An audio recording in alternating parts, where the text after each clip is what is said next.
Guys, magbuko tayo guys. Nauuhaw talaga ako. Sarap uminom ng sabaw ng buko at syempre gawin ko na lang din siyang lamaw. Yan guys, nang hinayang ako dun sa dalawa kong unang kuha guys, wala talaga siyang laman. Hindi ko kasi alam kung ano yung pwede na or yung may laman na. Basta kuha lang ako. Yun, nakuha ko, walang laman. Tapos pangatlo ko namang kuha guys, ito na. Makapal naman siya, so hindi perfect. Pero okay lang kasi kahit papaano, malambot naman siya guys. Yan. Pwede na siya guys, di ba?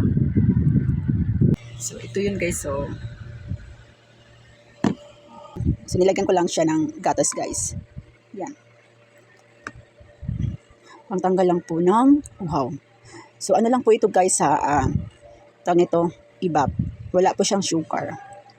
So pangtanggal lang po ng uhaw. That's it.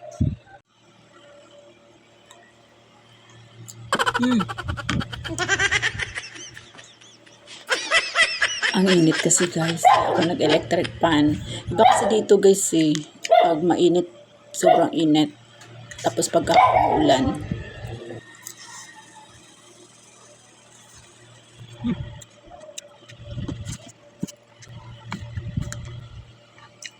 Ang tanong, sarap kaya ito?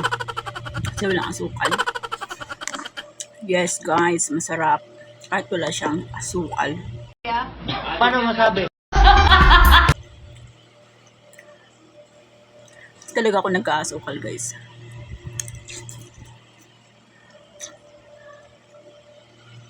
Kahit sa kape.